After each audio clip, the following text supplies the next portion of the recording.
அனைவருக்கும் வணக்கம். இன்றைக்கி நம்ம வாட்டேனோ சேனலில் ஹெல்த்தியான வல்லாரைக்கீரை பஜ்ஜி எப்படி செய்கிறதுன்னு பார்க்க போகிறோம். ஸோ இதை எப்படி செய்கிறதுன்னு இப்போ பார்க்கலாம் ஃப்ரெண்ட்ஸ், வாங்க.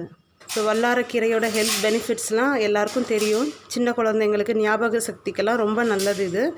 ஸோ இது பார்த்திங்கன்னா இதில் லைட்டாக ஒரு கசப்புத்தன்மை இருக்கும். அதுக்காக நம்ம பஜ்ஜி மாவோட சில விஷயங்களை ஆட் பண்ண போகிறோம். ஸோ அதை எப்படி ரெடி பண்ணுறது நம்ம பார்க்கலாம்.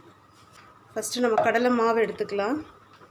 கடலை மாவு 5 டேபிள் ஸ்பூன், அரிசி மாவு 2 டேபிள் ஸ்பூன், கரம் மசால் தூள் 1/4 டீஸ்பூனுக்கும் கம்மியாக தான் போட்டிருக்கேன். தனி மிளகாய் தூள் 1/2 டீஸ்பூன், 1/4 டேபிள் ஸ்பூன் இஞ்சி பூண்டு பேஸ்ட்.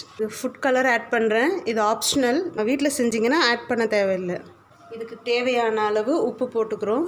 ஸோ இது எல்லாத்தையும் போட்டு நல்லா தண்ணி ஊற்றி பஜ்ஜி மாவு பதத்துக்கு நம்ம கரைச்சிக்கலாம்.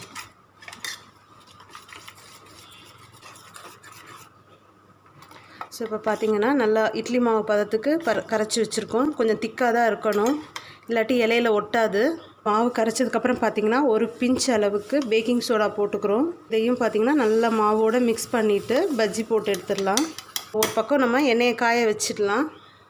ஸோ எண்ணெய் காஞ்சிருச்சான்னு பார்க்கலாம். நம்ம மாவில் கீரையை நல்லா 2 பக்கம் டிப் பண்ணிவிட்டு அப்படியே எடுத்து போட்டுடலாம்.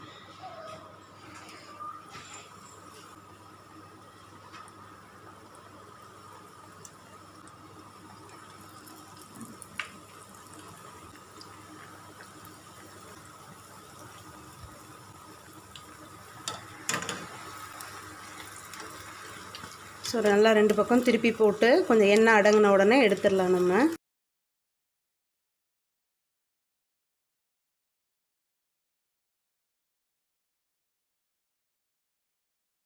வல்லாரைக்கீரை பஜ்ஜி இதோட நீங்களும் வீட்டில் ட்ரை பண்ணி பாருங்கள். ட்ரை பண்ணி பார்த்துட்டு எப்படி வந்திருக்குற கமெண்ட் என்னோட ஷேர் பண்ணிக்கோங்க ஃப்ரெண்ட்ஸ். மறக்காமல் சப்ஸ்கிரைப் பண்ணுங்கள்.